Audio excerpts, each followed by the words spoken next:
Creek 911. Where's your emergency? Yeah, I was just going to Sikh Temple, and I was in the parking lot, and I think someone was shooting some guy with the turban. He's in a church with a gun? Yeah, I can hear it in there. He's in there shooting people. A white supremacist fueled by hatred walked into our local Gurdwara with a loaded gun. He killed my mother while she prayed.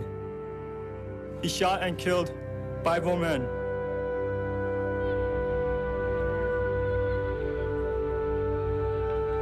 I think this is an assault on all of us. It's an assault on anybody who's a Milwaukeean, a Wisconsinite, an American, a human being.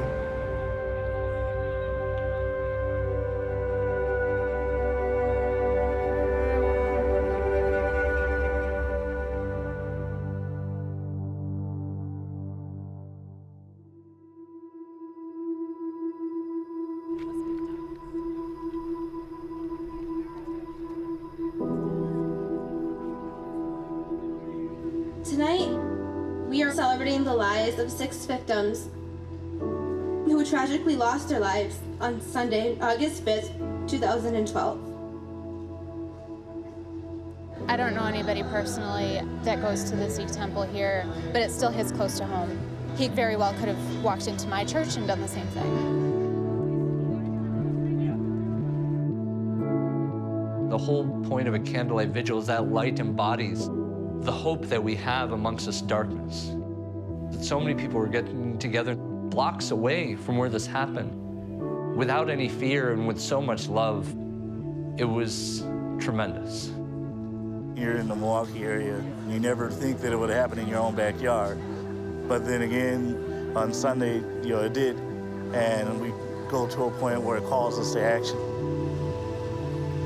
In 28 years of law enforcement, I have seen a lot of hate, I've seen a lot of revenge, and I've seen a lot of anger. What I saw, particularly from the Sikh community this week, was compassion, concern, and support. My dad, he was the first one to help protect that temple. It was his, it was ours. He lost his life.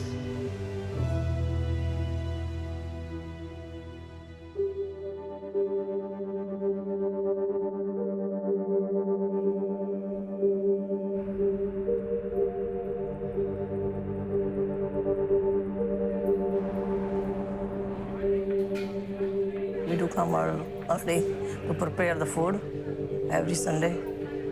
Usually talking about the family stuff, Me and my sister, we went outside, and then all of a sudden, a white man had come out, and he just started shooting randomly. I just ran inside as fast as I could to tell everybody before it was too late.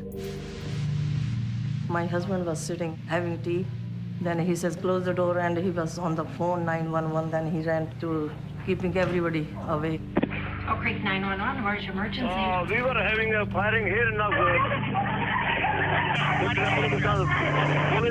guys, right were doing firing.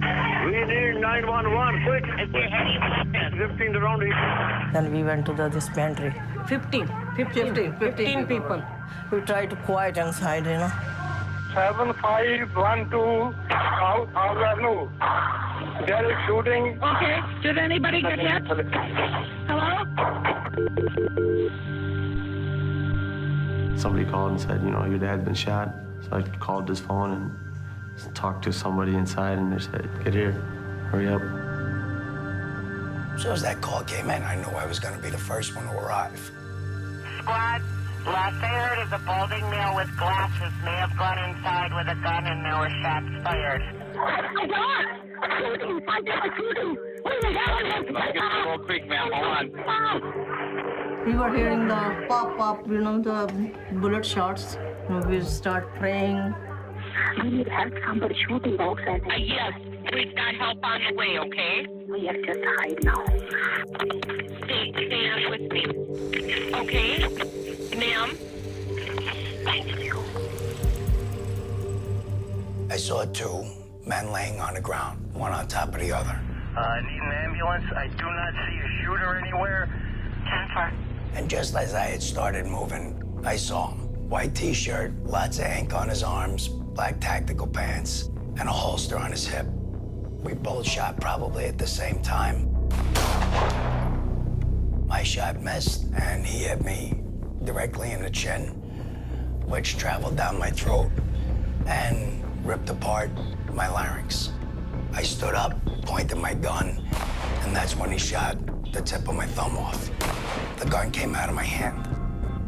So I keep crawling, and that's when he shot me in the back of the head.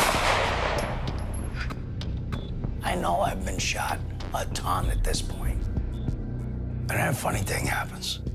It just gets quiet. And I just thought, I gotta fight. We had someone walking out the driveway towards me. As I drove up, I saw him, and it says something just wasn't right. That's why I backed up to access my rifle, and then I pulled back up. The glass sprayed me in the face. Put the front sight, followed him, and shot until he went down. As the minutes went on, it just became more and more urgent, and I just wanted to know what happened to Dad. Is he all right?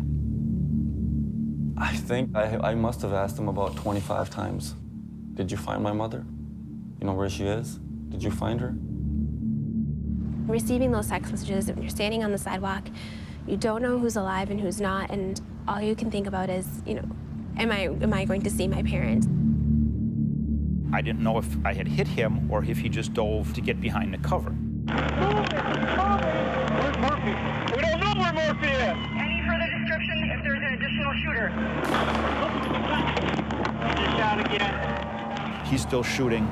Figured I'm going to take the fight to him. If I run out of bullets, I'm going to run him over. I saw that he had a head injury, but I didn't know if I had hit him in the head or not. The round that we had heard was not fired at us. He actually put the gun to his head. Didn't want to be taken alive.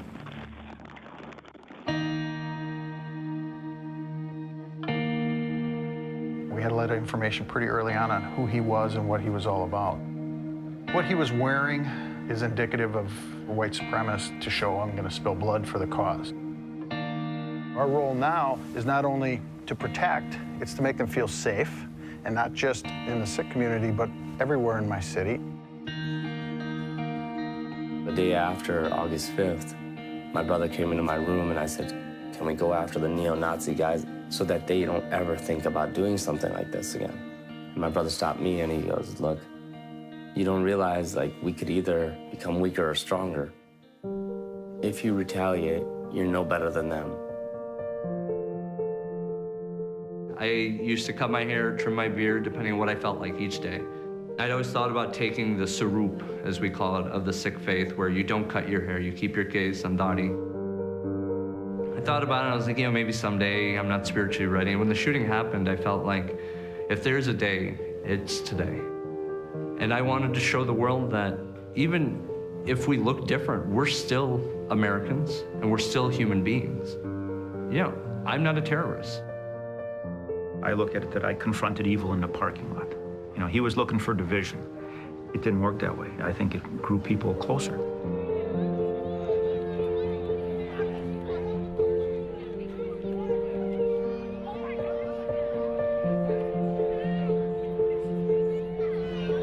We're trying to remember what happened last Sunday. We're trying to come together as a community to reassure the families and heal together, I guess.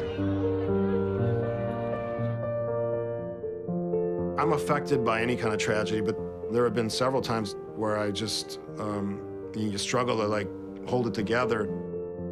It almost, like, shakes you by the shoulders and say, you gotta wake up. You can't allow these things to happen. You can't allow hate to dominate a conversation. Our thoughts and prayers go out to the families of the victims, for our wounded officer. There is no doubt in my mind that the heroic actions of our police officers prevented an even greater tragedy. Sita Singh, 41 years old. Ranjit Singh, 49 years old. Satwant Singh Khaleka, 62 years old. Prakash Singh, 39 years old. Paramjit Kaur, 41 years old. Shubaik Singh Khattada, 84 years old.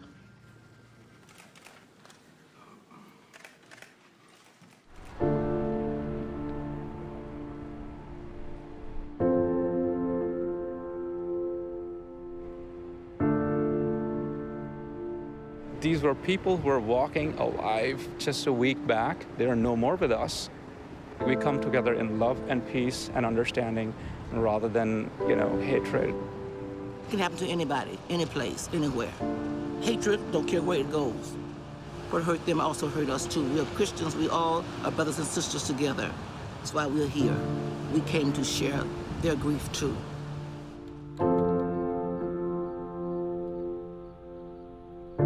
Sometimes people think that when you go to a situation like this, it's over, it's done, you go home, let's do your job, you get back. It doesn't work that way. There were some pretty graphic things that went on there. They're trained to see that, but now when one of their own goes down, we need to heal behind closed doors in a group and come together and talk and cry. I would like to see them get some time to catch their breath too.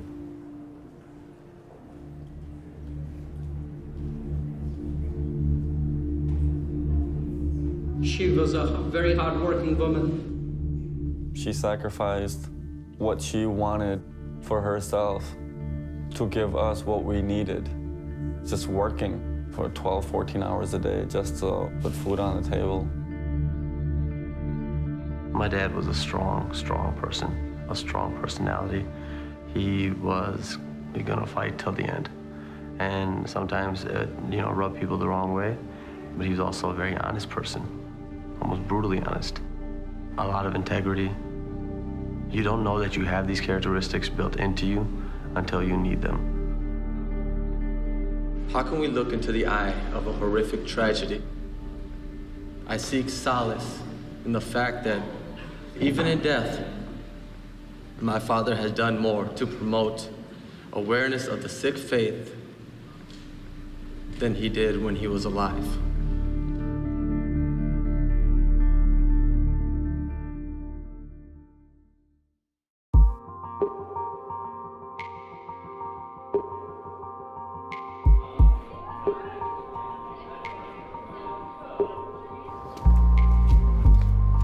See you. Good to see you. There's intelligence that is shared amongst the law enforcement community on what we can do now, who we're looking at. But when you're looking at raw data, let's pull the data out of the FBI files, this will not show up. This is the hate crime incident report, and you can see what the hate was for. Because it's their race, their gender, their sexual orientation. And then religion, we have Jewish, Catholic, Muslim, other religion.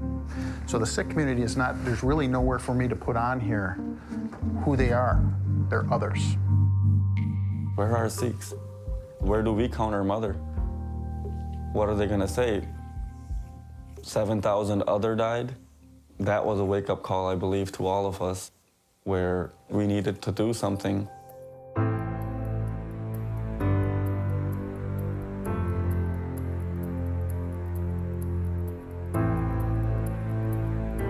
I know what happened at Oak Creek was not an isolated incident.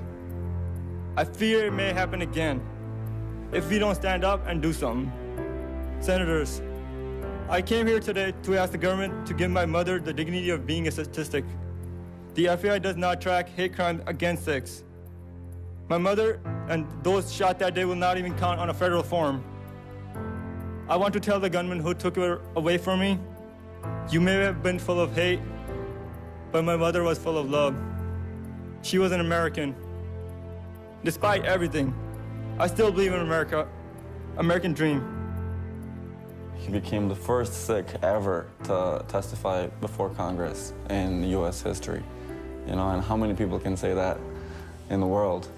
So it was definitely dear, close to our heart.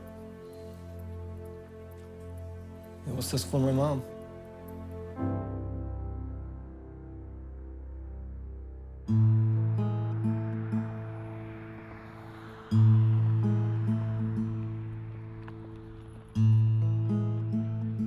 There's days you're sitting there and it's miserable.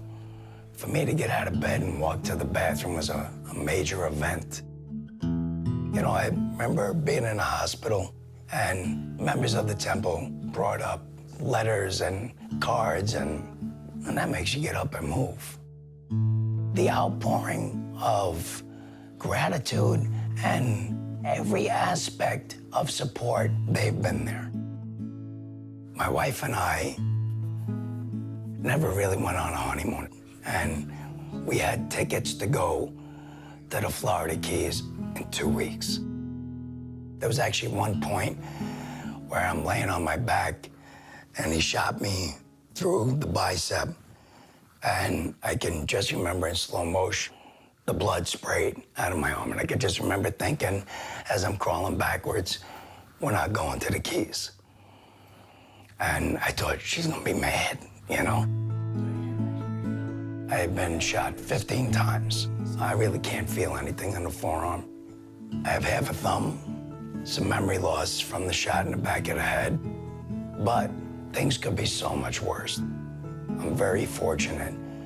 Granted, I'm not thumb wrestling anybody or singing karaoke, but I could still do my day-to-day functions.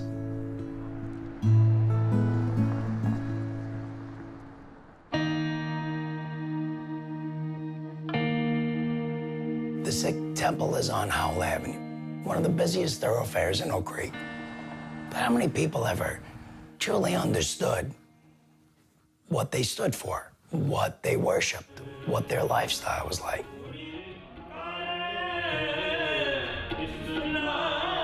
In our faith, God is everywhere.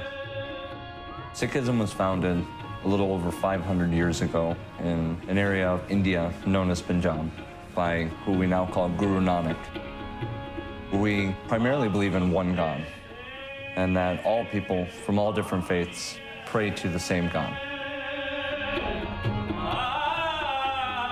Regardless of your caste, regardless of your gender or where you are in life, you can find God just as easily as anyone else. You simply work hard and work honestly. You keep God in your mind, and you share what you have with others. And our God is defined essentially as the energy of the universe.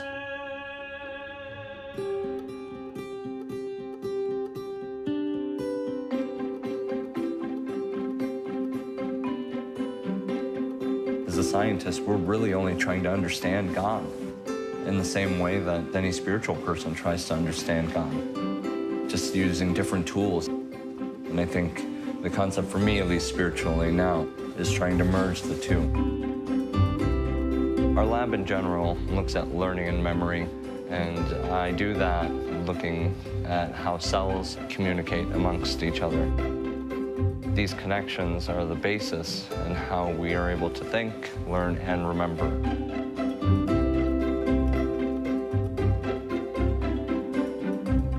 The whole concept of Sangat, or community, in our faith is that you as an individual cannot find truth. We must learn together to find that truth. So we're always encouraged to pray in groups, to meditate together, to interact with each other, to eat together, to serve each other in that hope.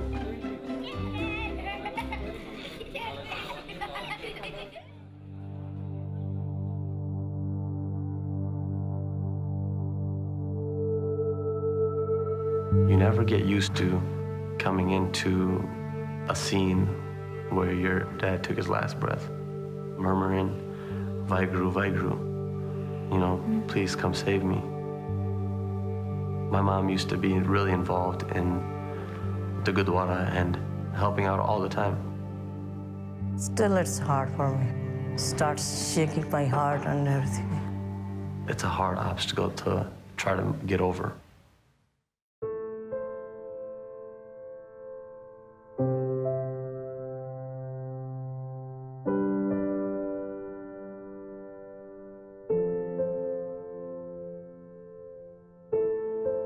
One of the things that was most important, I believe, for the Sikh community to hear was the clear articulation that this was, in fact, a hate crime. Not because it lessened the pain, but just because it gave them the ability to say, we are a part of America. They are our doctors, they're our nurses, our teachers, they're our masons, There are cab drivers, they are us. There is no one to prosecute here. There's no defendant for us to indict. But that suggests that we have a larger mission, and that is, in part, education. What do you take from an experience like this? This guy was inked up to the max with neo-Nazi, white supremacist tattoos. Hate festers like a sore. It doesn't happen overnight. I wonder how many people ran into this guy and didn't know what he was about. As a law enforcement officer, you should know your community inside and out. You should get to the places that you don't normally get to. It's hard to say to someone else, don't be ignorant when you're ignorant yourself.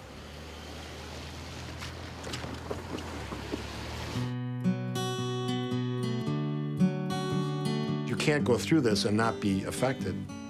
There's still emotion. It's not the raw emotion of the incident. All of us, I think, sense that there's a change here from it's a bad thing that happened, let's move on, to maybe we need to talk about how we can reduce the likelihood that it'll happen.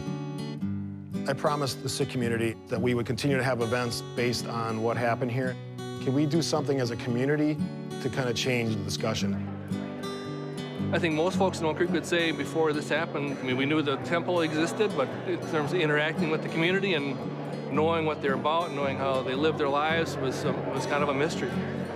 You know, before this whole incident occurred, I really had a negative outlook on police officers, but we don't have those conversations to see they're humans. We were right along the program. Come ride with me for a day. I would love to do that, Sam. Hey, you come and ride? I will. Every time I turn to speak to a crowd, I take a deep breath and I gather myself. And I hope that once we leave today, and we will both be messengers together to get out there and basically preach the message of love. I've seen a lot in 28 years of how people hate each other and how they treat each other, but unfortunately that's where we're at. Someone who's always telling me their brother, their uncle, their sister, they're worried that they may be one of those people. And I look at them and say, well, then why didn't you say something? I was a founding member of the same organization that Wade Page belonged to. So in many ways, I set the stage and I created the environment that he came from. The most frequently asked question is, how did you change? I was very fortunate that kindness was given to me by complete strangers who I was outright hostile to. And while these acts of kindness didn't change me on the spot, they planted seeds that grew in my heart that left less and less room for that hate and violence. I think that the country has gotten too used to stories like this. We don't feel each other's pain. Being awake means that you feel it. You feel Newtown. You feel it so much that you want to get in your car, drive to Connecticut, and be with the victims. But as you leave today, be awake. I have a 6-year-old daughter, and I think about it every day. But I think we're making a difference. And for me, every day it's do the right thing, try to teach my children to do the right thing. I'm sick of being passive, I guess. And today really helped out, like, seeing that I'm not the only one in the community who actually wants to help out.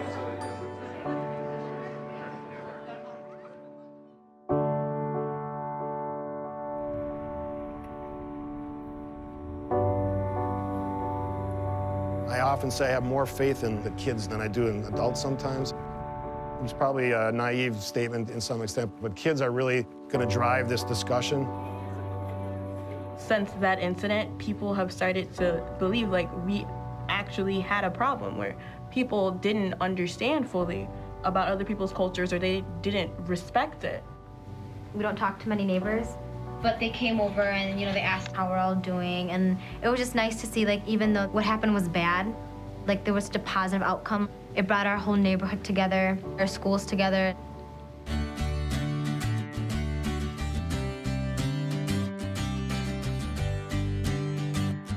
This is a small thing, but it can set a ripple effect. It made everybody feel like they were even like a tiny part of something amazing.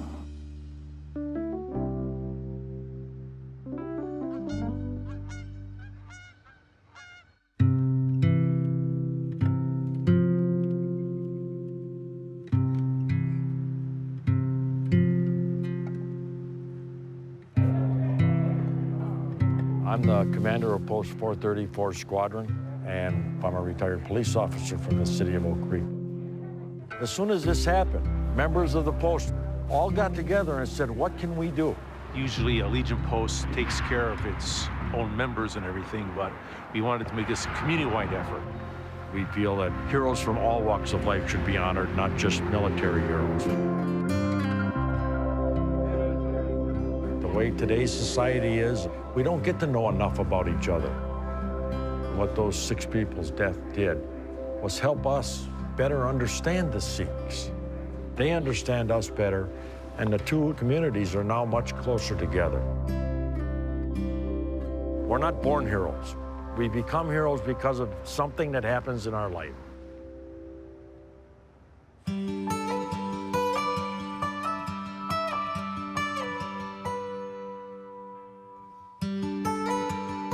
Around the community this weekend, there are congregations who are remembering those who perished. We've known what it is like to be attacked, to feel the sting of other people's hatred. That should cause us to do everything within our power to bring about a sense of the good. When we are doing things in our world to make a difference, each community of faith can only do so much. And that's why God gave us another community of faith and another faith tradition. We each have ways in which we touch people's lives.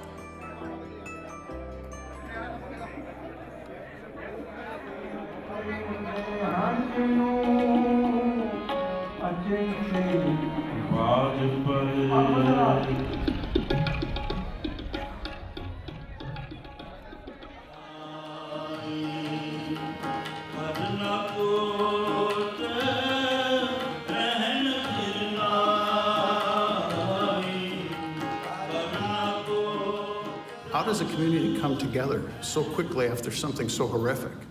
And you have to understand you're the reason that that happened, the compassion and the forgiveness that you have. We want to remember the victims, never ever forget them. But what we want to be remembered for is the response and how we came together. Last year, I was blessed by God to be given an opportunity to serve the Gurdwara, and for that, I will always be thankful. Like the other 6 victims who lost their voice permanently, and mine who has been diminished, that voice has been replaced by everyone here. The voice of Chardigala, the voice of going forward and moving ahead.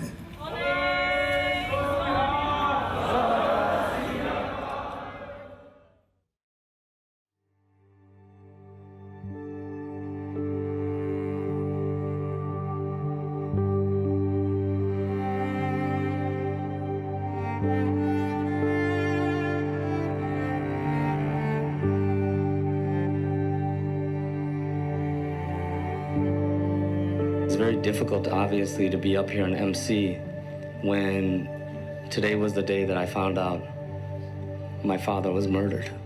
I was full of so much anger. If I do something constructive, if I try to help build community, I don't think about the negative side.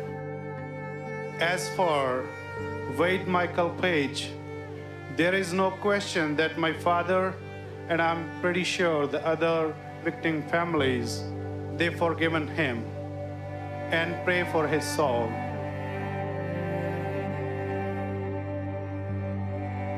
After they took my neck off, I started crying.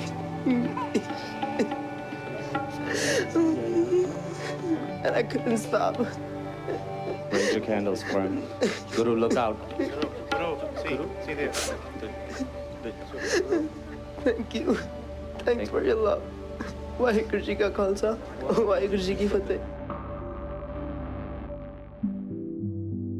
It seems like every time I get tired, somebody steps up and uplifts me, us, all of us. As much as you were angry, as much as you were going through these feelings of grief, so was the rest of this community. And the rest of the community literally took their arms, braced them around you, and took that burden of pain away. Yes, it makes a difference. We can laugh, we can sing together, we can beat the drum together, we can be with each other, and that creates this healing.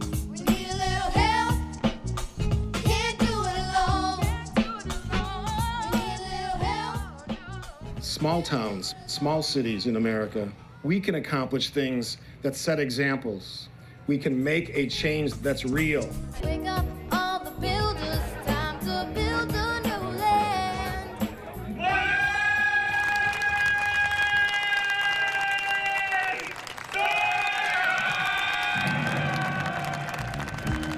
We had all kinds of people come together today and walk and run, 6K, 1K for each victim.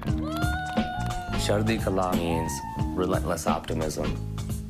You need to have hope that the moral arc of the universe bends to the good. It represents a challenge. When people get to a point where they think that they can't make it, they search inside and dig in and basically keep going.